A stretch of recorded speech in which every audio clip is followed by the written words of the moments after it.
নিয়েছি। রাতের ভাত রান্নার জন্য চাল ধুয়ে ভিজিয়ে রেখে একদম চুলায় বসানোর জন্যই প্রস্তুত করে রেখেছি। কয়টা ফুলকপি রেখেছি বড়া ভাজার জন্য।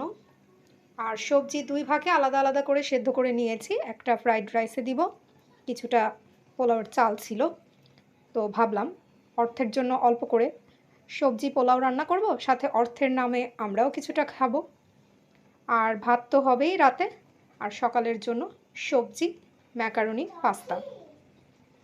তো প্রস্তুতি পর্ব চলছে, রান্নাবান্নার প্রস্তুতি সব সেরে গুছিয়ে নিয়ে রান্নায় বসবো।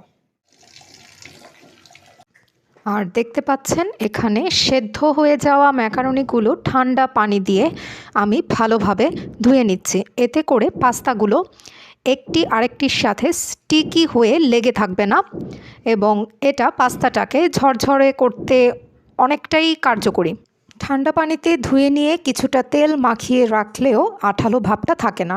আর এইখানে পাস্তায় ভেজে নেওয়া সবজিগুলো দিয়ে দেব, তাই সবজিগুলোকে ভালোভাবে লবণ দিয়ে ভেজে নিচ্ছি, কারণ সাদা সবজিটাই প্রেফার করি আমি।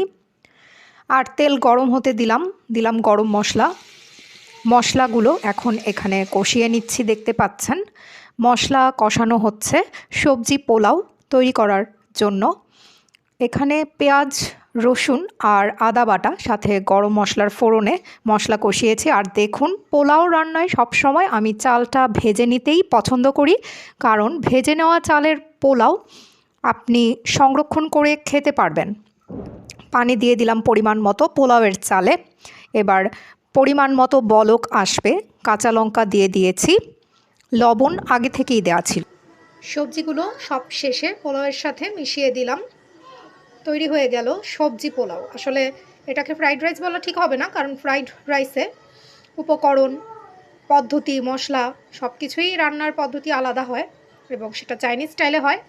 আর দেশীয় স্টাইলে সবজি দিয়ে সুগন্ধি চালের যেই প্রিপারেশনটি হয় সেটা মূলত সবজি পোলাও। এটার মধ্যে বাঙালিয়ানা বা বাঙালি দেশীয় স্টাইলের ছোঁয়া থাকে। তো আজ যেটি করেছি সেটি আসলে সবজি পোলাও। আর এই দেখুন, ফুলকপির পাকোড়াগুলো ভেজে তুলে নিলেই আজকের মতো রান্নার পাট চুকে বুকে যাবে।